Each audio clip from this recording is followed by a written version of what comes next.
तो हेलो दोस्तों, आज हम पढ़ेंगे संघीय व्यवस्थापिका के बारे में, जिसमें लोकसभा संसद में वो राज्यसभा वो राष्ट्रपति से मिलकर संसद बनती है। तो वह कानून किस प्रकार से निर्माण करती है, तो उसमें हम संघीय व्यवस्थापिका के बारे में पढ़ेंगे। तो चलो दोस्तों, विदाउट डिले करते हुए हम शुरू कर रहे हैं। भारतीय संसद से अभिप्राय है। पहला ऑप्शन है राष्ट्रपति, लोकसभा एवं राज्यसभा, यानी कि तीनों मिलकर से क्या संसद बनती है। दूसरा है लोकसभा, तीसरा है प्रधानमंत्री, लोकसभा एवं राज्यसभा, चौथा है लोकसभा व राज्यसभा। तो इसमें ऑप्शन नंबर फर्स्ट राष्ट्रपति व लोकसभा एवं राज्यसभा तीनों मिलकर तीनों मिलकर संसद का निर्माण करती है, और लोकसभा संसद का निम्न सदन होता है, जबकि राज्यसभा संसद का उच्च सदन होता है। और ये आर्टिकल 79 में उल्लेखित है। संसद का निम्न सदन एवं उच्च सदन इन्हीं को कहा जाता है। अगला है संसद का निम्न सदन एवं उच्च सदन क्रमशः है, यानी संसद का निम्न सदन किसे कहते हैं एवं उच्च सदन किसे कहते हैं। तो क्या लोकसभा व राज्यसभा एवं लोकसभा को, दूसरा ऑप्शन है लोकसभा एवं राज्यसभा को, तीसरा है लोकसभा एवं विधानसभा को, चौथा ऑप्शन है कोई नहीं। तो इसमें ऑप्शन नंबर फर्स्ट न होकर, क्योंकि फर्स्ट में राज्यसभा है, तो पहला लोकसभा होना चाहिए, क्योंकि संसद का निम्न सदन लोकसभा को एवं उच्च सदन राज्यसभा को कहते हैं। तो ऑप्शन नंबर 2। अगला क्वेश्चन, भारत में संसद में सम्मिलित है। पहला राष्ट्रपति, दूसरा राज्यसभा एवं लोकसभा, तीसरा प्रधानमंत्री, चौथा उपराष्ट्रपति। नीचे दिए गए कूट के आधार पर सही उत्तर चुनिए। तो फर्स्ट ऑप्शन में है 1, 2, 3 केवल, दूसरा है 2, 3, 4 केवल, तीसरा है 1, 2, 4 केवल, चौथा है 1 एवं 2 केवल। तो इसमें संसद में कौन कौन सम्मिलित है। तो पहला ऑप्शन राष्ट्रपति है, राज्यसभा एवं लोकसभा, यानी पहला और दूसरा मिलकर राष्ट्रपति, राज्यसभा एवं लोकसभा मिलकर संसद का निर्माण करते हैं। तो ऑप्शन नंबर चौथा सही होगा, 1 व 2 केवल। अगला क्वेश्चन, अवशिष्ट विषयों पर कानून बनाने की अधिकारिता भारत में किसे प्रदान की गई है। ऑप्शन नंबर फर्स्ट संसद, दूसरा राज्यसभा की विधानसभा, तीसरा पंचायती राज संस्थाएं, और चौथा भारत के राष्ट्रपति।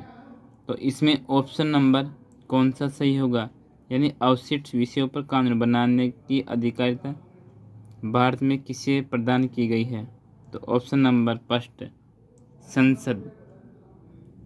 तो संसद के द्वारा अवशिष्ट विषयों पर भी कानून का निर्माण किया जा सकता है, क्योंकि संविधान के द्वारा अवशिष्ट शक्तियाँ संघ को सौंपी गई है। इसमें ऑप्शन नंबर फर्स्ट सही होगा। अगला क्वेश्चन, भारत में करारोपण की अवशिष्ट शक्तियाँ किसमें निहित है। वित्त आयोग में, संसद में, योजना आयोग में, राष्ट्रीय विकास परिषद में। तो इसमें संसद ऑप्शन सही होगा, यानी भारत में करारोपण की अवशिष्ट शक्तियाँ संसद में निहित है। Option number 2। किस विधेयक को संसद में रखने से पूर्व राष्ट्रपति की सहमति आवश्यक है। तो ऑप्शन नंबर फर्स्ट राज्यपाल की वेतन वृद्धि, उच्चतम न्यायालय से संबंधित, योजना आयोग की संस्तुति, या नव राज्य गठन। तो इसमें कौन सा ऑप्शन सही होगा? तो इसमें चौथा ऑप्शन सही होगा, नवराज्य गठन। यानी कि नवराज्य गठन का विधेयक संसद में रखने से पूर्व राष्ट्रपति की सहमति आवश्यक है। Option number 4। निम्नांकित में से किस विधेयक के संसद में पूर्व स्थापना से पूर्व राष्ट्रपति की पूर्व सहमति आवश्यक है?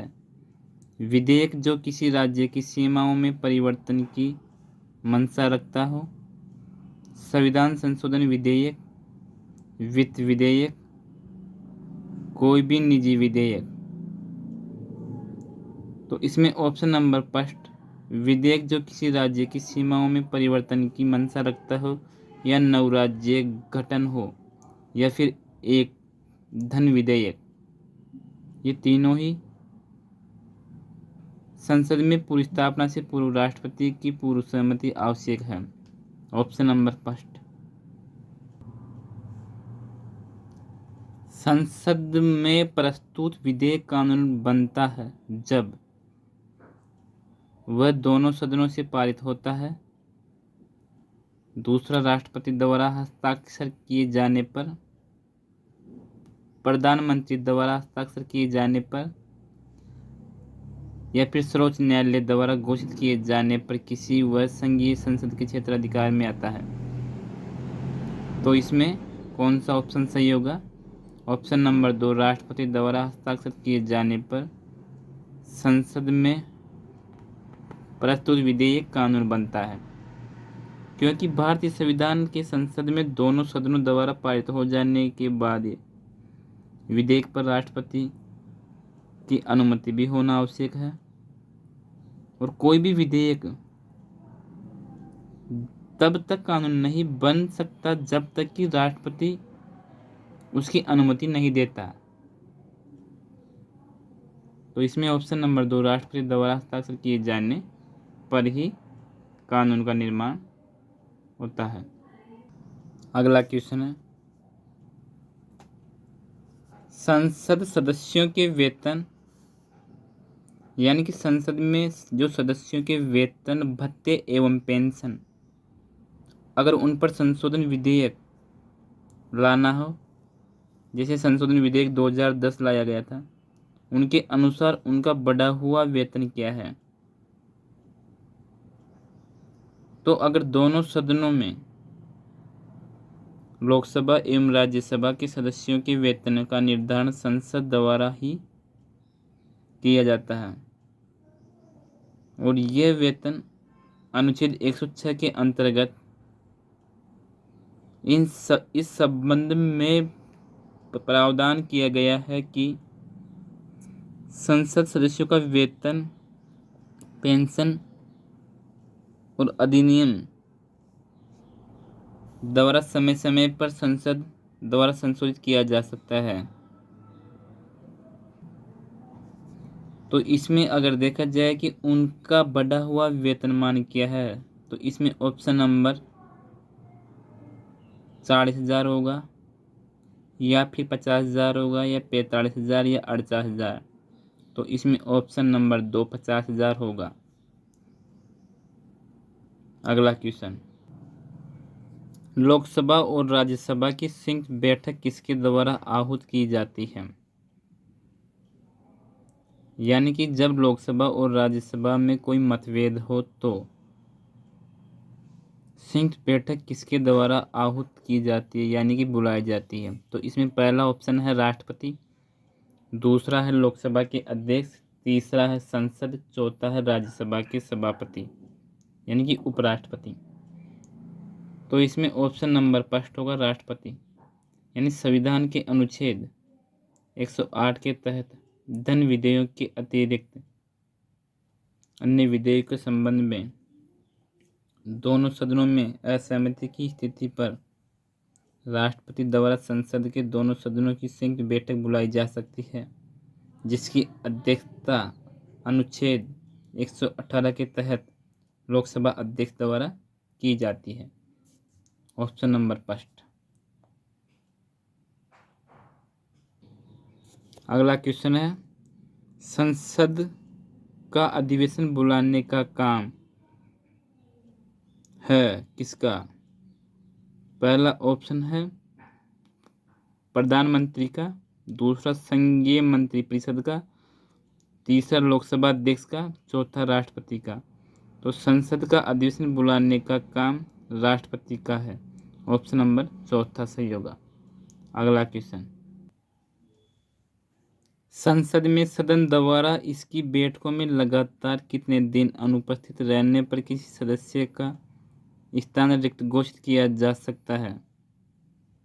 45 दिन, 50 दिन, 60 दिन, 70 दिन। तो इसमें ऑप्शन नंबर थर्ड 60 दिन होगा। यानी कि यदि कोई भी सदस्य सदन की अनुमति के बिना 60 दिनों की अवधि से अधिक समय के लिए सदन के सभी अधिवेशनों से अनुपस्थित रहता है तो सदन उसकी सदस्यता समाप्त कर सकता है। जैसे आजकल खबरों में राहुल गांधी की लोकसभा की सदस्यता समाप्त करने के बारे में विवादों में चल रहे हैं राहुल गांधी। ऑप्शन नंबर 3, संसद के 2 सत्रों के बीच निम्नलिखित में से अधिक कितने समय का अंतराल दिया जा सकता है? यानी अगर 2 सत्रों के बीच अधिक से अधिक कितने समय का अंतराल हो सकता है संसद में? तो 4 मास, 6 मास, 8 मास, 9 मास। तो भारतीय संविधान की अनुच्छेद 85(1) के तहत संसद या विधानसभा की पहली बैठक या अंतिम बैठक को आगामी सत्र की प्रथम बैठक के लिए नियत तारीख के बीच अधिक से अधिक 6 मास का अंतराल हो सकता है। तो इसमें ऑप्शन नंबर 2 6 मास होगा। अगला क्वेश्चन,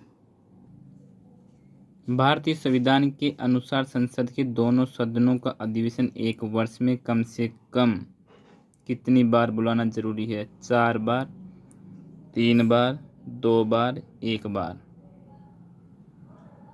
तो 6 महीने के अंदर बुलाया जाए तो 2 बार एक वर्ष में।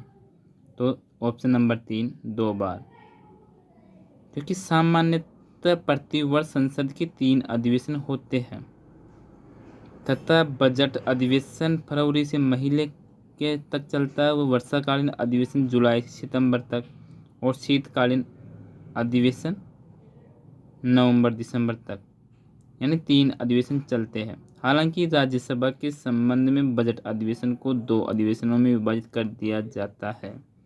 किसी एक वर्ष में 2 अधिवेशन होने आवश्यक है क्योंकि प्रत्येक अधिवेशन की अंतिम तिथि के बाद राष्ट्रपति को 6 मास के भीतर आगामी अधिवेशन के लिए सदनों की बैठक के लिए आमंत्रित करना होता है। तो इसमें ऑप्शन नंबर 3 2 बार। यह क्वेश्चन जेल प्रहरी 2018 में आया हुआ क्वेश्चन है। तो इस क्वेश्चन के बारे में हम पढ़ेंगे। ये थोड़ा लेंथी क्वेश्चन है, तो हम क्वेश्चन शुरू करते हैं। बजट के ऊपर संसदीय नियंत्रण के विषय में निम्न में से कौन सा एक सही नहीं है? यानी कि जब संसद में बजट के ऊपर संसदीय नियंत्रण के विषय में कौन सा कथन सही नहीं है? तो इसमें ऑप्शन नंबर फर्स्ट है बजट निर्माण में, यानी कि बजट निर्माण में संसद का कोई अधिकार नहीं होता है। संसद को भारत की संचित निधि पर भारित व्यय में वृद्धि करने का अधिकार है। संसद को राष्ट्रपति की सहमति के बिना किसी कर में वृद्धि करने का अधिकार नहीं है। संसद को राष्ट्रपति की सहमति के बिना कोई कर लगाने का अधिकार नहीं है। तो इसमें ऑप्शन नंबर 2 संसद को भारत की संचित निधि पर भारित व्यय में वृद्धि करने का अधिकार नहीं है, ये असत्य है। जबकि पहला है बजट निर्माण में संसद का कोई अधिकार नहीं होता, तो ये सही है। बजट निर्माण में संसद का कोई अधिकार नहीं होता है। संसद को राष्ट्रपति की सहमति के बिना किसी कर में वृद्धि करने का अधिकार नहीं है, ये भी सही है। संसद को राष्ट्रपति की सहमति के बिना कोई कर लगाने का अधिकार नहीं है, ये भी सही है। तो ऑप्शन नंबर 2 सही होगा, यानी कि ये गलत है। अगला क्वेश्चन, किस स्थिति या स्थितियों के अंतर्गत संसद का एक सदस्य निर्हित किया जा सकता है? यानी कि वह कौन सी स्थिति है जब संसद का एक सदस्य निर्हित किया जा सकता है? यदि वह भारत सरकार के अधीन लाभ का पद धारण करता है, यदि किसी भी कानून द्वारा अयोग्य घोषित किया जाता है, यदि वह अन्न उन्मुक्त दिवालिया है। तो इसमें ऑप्शन नंबर तीनों ही सही है, क्योंकि तीनों होने पर उसकी सदस्यता निर्धारित किया जा सकती है। यदि वह भारत सरकार के अधीन लाभ का पद धारण करने पर और कानून द्वारा अयोग्य घोषित होने पर और अन्न उन्मुक्त दिवालिया घोषित होने पर। ऑप्शन नंबर 4 1 2 3 सही होगा। अगला क्वेश्चन है, भारतीय संसद के दोनों सदनों में गतिरोध की स्थिति में संयुक्त बैठक का प्रावधान है। संयुक्त बैठक मात्र सामान्य विधेयकों पर बुलाई जा सकती है। संविधान संशोधन विधेयकों पर भी संयुक्त बैठक का प्रावधान अनुच्छेद 102 में वर्णित है। तो इसमें कौन कौन सा सही है? तो 1 2 3 1 3 या फिर 2 3 या 1 2। तो संसद के दोनों सदनों की संयुक्त बैठक का प्रावधान 102 में न होकर 108 में, तो ये तीसरा तो गलत है। तो भारतीय संसद के दोनों सदनों में गतिरोध की स्थिति में संयुक्त बैठक का प्रावधान है, ये सही है। संयुक्त बैठक मात्र सामान्य विधेयकों पर बुलाई जा सकती है, ये भी सही है। तो 1 व 2 ऑप्शन 4 सही है। अगला क्वेश्चन, निम्न विधेयकों में से किस एक का भारतीय संसद के दोनों सदनों द्वारा अलग अलग विशेष बहुमत से पारित होना आवश्यक है? साधारण विधेयक, संविधान संशोधन विधेयक, तीसरा वित्त विधेयक, चौथा धन विधेयक। तो हमारे भारतीय संविधान के अनुच्छेद 109 के तहत धन विधेयक लोकसभा में प्रस्तुत किया जाता है, जबकि राज्यसभा में नहीं। लोकसभा द्वारा पारित होने के पश्चात धन विधेयक को राज्यसभा के पास भेजा जाता है, क्योंकि सिर्फ सहमति के लिए ये 14 दिन तक राज्यसभा में रहता है और उसके बाद में चाहे वह इस पर कुछ संशोधन करे या ना करे या उनकी मांग करे, और फिर इस विधेयक को दोनों सदनों को पारित मान लिया जाता है। इसमें ऑप्शन नंबर 4 सही होगा, धन विधेयक। यानी धन विधेयक एक ऐसा विधेयक है, ये एक आर्टिकल 110 के अंतर्गत आता है। भारतीय संसद के दोनों सदनों द्वारा अलग अलग विशेष बहुमत से पारित होना आवश्यक है। धन विधेयक ऑप्शन नंबर 4। धन विधेयक के संबंध में राज्यसभा की क्या शक्तियां हैं? यानी कि यह इसे संशोधित कर सकती है, यह इसे निरस्त कर सकती है, यह इसे रोक सकती है, इसके पास कोई शक्ति नहीं है। तो धन विधेयक के संबंध में राज्यसभा की शक्तियां हैं, यह इसे क्या कर सकती है, यानी कि इसके पास कोई भी शक्ति नहीं है, सिर्फ इसके पास 14 दिन के लिए इसको सहमति देनी होती है। तो ऑप्शन नंबर 4 सही होगा। अगला क्वेश्चन,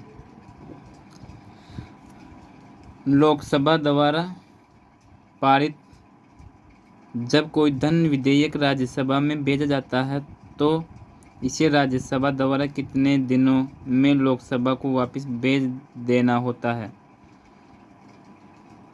तो अभी हमने पढ़ा कि धन विधेयक के पास राज्यसभा की शक्तियाँ नहीं है, तो इसको सिर्फ 14 दिन के लिए राज्यसभा के पास भेजा जाता है। इसमें अगर वो सहमति दे या ना दे, क्योंकि राज्यसभा के पास कोई भी शक्ति नहीं है। Option number 2। अगला क्वेश्चन, भारतीय संसद के बारे में निम्नलिखित में से कौन सा कथन सत्य नहीं है? तो इसमें पहला है वित्त से संबंधित मामलों में संसद की मंजूरी सरकार के लिए महत्वपूर्ण नहीं होती है। दूसरा, हमारी व्यवस्था में संसद के पास महत्वपूर्ण शक्तियाँ है क्योंकि ये जनता का प्रतिनिधित्व करती है। जब संसद का सत्र चल रहा होता है तो उसमें सबसे पहले प्रश्नकाल होता है और भारतीय संसद के 3 अंग है, राष्ट्रपति, राज्यसभा और लोकसभा। तो चौथा ऑप्शन सही है। जब संसद का सत्र चल रहा होता है तो उसमें सबसे पहले प्रश्नकाल होता है, ये भी सही है। हमारी व्यवस्था में संसद के पास महत्वपूर्ण शक्तियाँ क्योंकि ये जनता का प्रतिनिधित्व करती है, तो ये भी सही है। वित्त से संबंधित मामलों में संसद की मंजूरी सरकार के लिए महत्वपूर्ण नहीं होती है, तो ये ऑप्शन गलत है क्योंकि वित्त के मामलों में संसद की मंजूरी भी महत्वपूर्ण होती है। ऑप्शन नंबर फर्स्ट सही होगा। निम्नलिखित में से कौन सी समिति को प्राक्कलन समिति की जुड़वां बहन कहा जाता है? तो ऑप्शन नंबर फर्स्ट है लोक लेखा समिति, दूसरा सार्वजनिक उपक्रम समिति, तीसरा है विभागीय स्थायी समिति, चौथा है विशेषाधिकार समिति। तो इसमें कौन सा ऑप्शन सही होगा जो कि जुड़वा बहन कहते हैं? किसकी? प्राक्कलन समिति की, पीएससी की। तो इसमें ऑप्शन नंबर फर्स्ट लोक लेखा समिति, क्योंकि भारत के नियंत्रक और महालेखा परीक्षक की रिपोर्ट की समीक्षा लोक लेखा समिति द्वारा की जाती है और ये समिति जांच करने वाले विषयों का चयन संघ के लेखाओं से संबंधित भारत के नियंत्रक और महालेखा परीक्षक की रिपोर्टों से ही करती है, जिन्हें संसद के प्रत्येक सदन में रखा जाता है। नियंत्रक एवं महालेखा परीक्षक भी समिति की बैठकों में भाग लेकर उसकी सहायता करता है और लोक लेखा समिति को प्राक्कलन समिति की जुड़वां बहन कहते हैं। ऑप्शन नंबर फर्स्ट लोक लेखा समिति। अगला क्वेश्चन है, संसद में लोक लेखा समिति के कुल सदस्य यानी सदस्यों की संख्या होती है, यानी कि संसद में लोक लेखा समिति में कुल कितने सदस्य होते हैं? तो इसमें ऑप्शन नंबर फर्स्ट है 10, दूसरा है 15, तीसरा है 18, चौथा है 22। तो संसद में लोक लेखा समिति जो कि प्राक्कलन समिति की जुड़वा बहन के नाम से जानी जाती है, इसमें 22 सदस्य होते हैं। इनमें 7 तो राज्यसभा से और 15 लोकसभा से, और यह लोक लेखा समिति तथा लोकसभा के सदस्य 30 सदस्यों से मिलकर प्राक्कलन समिति का गठन होता है और लोक लेखा समिति और प्राक्कलन समिति दोनों का कार्यकाल 1 वर्ष होता है। तो इसमें ऑप्शन नंबर 4 22 सदस्य होंगे, जिसमें 7 तो राज्यसभा और 15 लोकसभा से मिलकर बने होते हैं। अगला क्वेश्चन है कूट से संबंधित।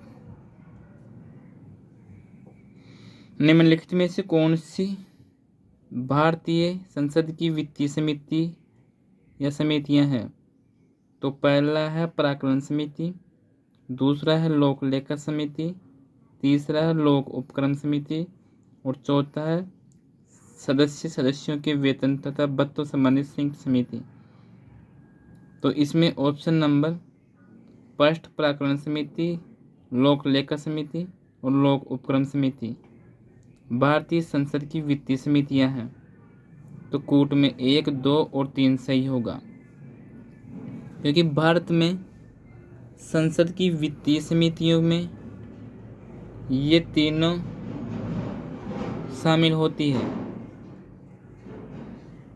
और सरकार की वित्तीय समितियां सरकार के खर्चे और कार्य निष्पादन की गहन छानबीन करती है। इस प्रकार वित्तीय मामलों में प्रशासन की संसद के प्रति उत्तरदायित्व सुनिश्चित होता है। तो ऑप्शन नंबर 3, 1, 2, 3। अगला क्वेश्चन, संसद में अधिकारित विपक्षी समूह के रूप में मान्यता प्राप्त करने के लिए उसके कितने सदस्य होने चाहिए? तो कुल सदस्यों संख्या का 1/3, कुल सदस्य संख्या का 1/4, कुल सदस्य संख्या का 1/6 और कुल सदस्य संख्या का 1/10 भाग। तो संसद में अधिकारित विपक्षी समूह के रूप में मान्यता प्राप्त करने के लिए उसके कितने सदस्य होने चाहिए? यानी विपक्षी समूह बनने के लिए संसद में तो कुल सदस्यों का 1/10 विपक्षी समूह के रूप में मान्यता प्राप्त करने के लिए उसके सदस्यों की संख्या होनी चाहिए, जो अभी वर्तमान में संसद में कांग्रेस के पास नहीं है। यानी किसी के दल के पास विपक्ष में अधिकारित विपक्षी समूह नहीं है। तो इसमें ऑप्शन नंबर 4 सही होगा, 1/10। अगला क्वेश्चन है, संसद में प्रश्नकाल के समय किस प्रकार के प्रश्न पूछे जाते हैं? तो इसमें पहला ऑप्शन है अतारांकित प्रश्न, दूसरा है तारांकित प्रश्न, तीसरा है 1 व 2, चौथा है इनमें से कोई नहीं। तो इसमें 1 और 2 दोनों यानी अतारांकित प्रश्न और तारांकित प्रश्न दोनों प्रकार के प्रश्न जब दोनों सदनों की बैठक का पहला घंटा यानी कि जब प्रश्न पूछे जाने एवं उनके उत्तर देने का समय होता है, तो इसमें अतारांकित प्रश्न व तारांकित प्रश्न पूछे जाते हैं। अतारांकित प्रश्न जिसमें तारा यानी स्टार नहीं लगाया होता, ये लिखित उत्तर देना होता है और इसमें 230 शब्दों से अधिक नहीं होते हैं और इसके उत्तर लिखित टेबल में पर छोड़ दिया जाता है, जबकि अतारांकित प्रश्नों के अनुपूरक प्रश्न नहीं पूछे जाते हैं, जबकि तारांकित प्रश्नों के मौखिक उत्तर यानी 20 शब्दों से अधिक नहीं दिए जाते हैं और तारांकित प्रश्नों के अनुपूरक प्रश्न पूछे जाते हैं। तो इसमें ऑप्शन नंबर 3 होगा, 1 व 2। अगला क्वेश्चन है, संसद के प्रश्नकाल सत्र के संबंध में 1 और 2 दोनों कथनों पर विचार कीजिए और निम्नलिखित विकल्पों में से सही विकल्प का चयन करें। संसद सरकार के कामकाज के विषयों में जानकारी प्राप्त करते हैं। यह एक ऐसी व्यवस्था है जिसमें कार्यकारिणी विधायिका को नियंत्रित करती है। तो इसमें कौन सा ऑप्शन सही होगा? तो इसमें ऑप्शन नंबर 1 सही है, संसद सरकार के कामकाज के विषय में जानकारी प्राप्त करती है, जबकि दूसरा गलत है। ये एक ऐसी व्यवस्था है जिसमें कार्यकारिणी विधायिका को नियंत्रित करती है, तो ये गलत है, जबकि 1 सही है। तो 1 सही है और 2 गलत। अगला क्वेश्चन है, भारत की संसद में मनोनीत सदस्यों की कुल संख्या होती है। तो इसमें पहला है 10, दूसरा है 12, तीसरा है 14, चौथा है 16। तो भारत में संसद में मनोनीत सदस्यों की संख्या कुल संख्या 14 होती है। ये पहले होती थी क्योंकि 12 सदस्य राष्ट्रपति के द्वारा मनोनीत किए जाते हैं और 2 एंग्लो इंडियन के द्वारा एंग्लो इंडियन को, जबकि 2 एंग्लो इंडियन को अब हटा दिया गया है। अब सिर्फ 12 सदस्य मनोनीत होते हैं। तो क्योंकि ये STT यानी हरियाणा टेट के अंदर पूछा हुआ 2017 क्वेश्चन है, तो इसमें ऑप्शन नंबर 3 14 सही होते हैं। तो अब 12 होंगी। अगर 14 सही है तो आप बताना कि 14 ही सही है या फिर 12 वर्तमान समय में, कमेंट में ज़रूर लिखना। हमारी व्यवस्था में संसद को बहुत अधिक अधिकार प्राप्त है क्योंकि इसे कानून बनाने की शक्ति प्राप्त है, इसे न्यायपालिका को नज़रअंदाज करने की शक्ति है, यह जनता का प्रतिनिधित्व करती है, संसद में सभी शक्तियां निहित प्रदान हैं। तो हमारी व्यवस्था में संसद को बहुत अधिक अधिकार प्राप्त है क्योंकि यह जनता का प्रतिनिधित्व करती है, यानी जनता द्वारा डायरेक्ट चुनाव होता है। ऑप्शन नंबर 3 सही है। अगला क्वेश्चन, भारत की सर्वोच्च कानून निर्माण संस्था है। पहला ऑप्शन है राष्ट्रपति, दूसरा न्यायपालिका, तीसरा संसद, चौथा प्रधानमंत्री व उसका मंत्रिपरिषद। तो इसमें भारत की सर्वोच्च कानून निर्माण संस्था है संसद। ऑप्शन नंबर 3, क्योंकि संसद में लोकसभा, राज्यसभा और राष्ट्रपति तीनों मिलकर संसद बनी होती है और कानून निर्माण का राष्ट्रपति के बिना लागू नहीं हो सकता है। ऑप्शन नंबर 3, भारतीय जनतंत्र में कार्यकारी का कार्य है अधिनियम बनाना, संसद द्वारा बनाए गए अधिनियमों को लागू करना, प्रधानमंत्री को चुनना और राष्ट्रपति को चुनना। तो कौन सा ऑप्शन सही होगा? तो इसमें ऑप्शन नंबर 2, संसद द्वारा बनाए गए अधिनियमों को लागू करना भारतीय जनतंत्र में कार्यकारी का कार्य है। अगला क्वेश्चन, ये सीटेट 2014 के अंदर पूछा हुआ क्वेश्चन है। अगला क्वेश्चन है, सम्मिलित करना है। इसमें सूची फर्स्ट व सूची सेकंड दे रखी है। लोकसभा सदस्य, दूसरा राष्ट्रपति, तीसरा उपराष्ट्रपति, चौथा अध्यक्ष या स्पीकर। यानी किसका निर्वाचन किसके द्वारा होता है? तो लोकसभा का सदस्य का निर्वाचन वैश्विक मतदान द्वारा निर्वाचित होता है, लोकसभा सदस्य के द्वारा डायरेक्ट। जबकि राष्ट्रपति का ये संसद द्वारा निर्वाचित होते हैं या फिर निर्वाचक मंडल द्वारा निर्वाचित होते हैं। तो राष्ट्रपति निर्वाचक मंडल द्वारा निर्वाचित होते हैं। उपराष्ट्रपति ये संसद द्वारा निर्वाचित होते हैं जिसमें लोकसभा व राज्यसभा होती है। और अध्यक्ष ये लोकसभा द्वारा निर्वाचित होते हैं, यानी लोकसभा के सदस्य द्वारा अध्यक्ष निर्वाचित होते हैं। तो लोकसभा के सदस्य वयस्क मतदान द्वारा निर्वाचित होते हैं। राष्ट्रपति ये निर्वाचक मंडल द्वारा निर्वाचित होते हैं और उपराष्ट्रपति ये संसद द्वारा निर्वाचित होते हैं। अध्यक्ष या स्पीकर ये लोकसभा द्वारा निर्वाचित होते हैं। तो ऑप्शन नंबर कौन सा सही होगा? लोकसभा सदस्य वयस्क मताधिकार 4, पहले में 4 और बी में 1 और सी में उपराष्ट्रपति संसद द्वारा निर्वाचित और अध्यक्ष लोकसभा द्वारा। तो ऑप्शन नंबर 4, बी में 1, 2, 3, ऑप्शन नंबर 4 सही होगा। क्योंकि राष्ट्रपति का निर्वाचन निर्वाचक मंडल द्वारा किया जाता है और लोकसभा सदस्य प्रत्येक निर्वाचन के अधीन वयस्क मतदान द्वारा चुने जाते हैं। उपराष्ट्रपति संसद सदस्यों द्वारा चुना जाता है, जबकि लोकसभा अध्यक्ष स्पीकर लोकसभा के सदस्यों द्वारा चुना जाता है। राज्यसभा में अधिकतम डैश हो सकते हैं, यानी कि राज्यसभा में अधिकतम कितने सदस्य होते हैं? 225, 235, 250, 266। तो 250 सदस्य राज्यसभा में अधिकतम हो सकते हैं, क्योंकि राज्यसभा को काउंसिल ऑफ स्टेट कहा जाता है और राज्यसभा राष्ट्रपति द्वारा नामित किए जाने वाले 12 सदस्यों द्वारा राज्यसभा एवं संघ राज्य क्षेत्र के 238 से अधिक प्रतिनिधियों से मिलकर बनी होती है।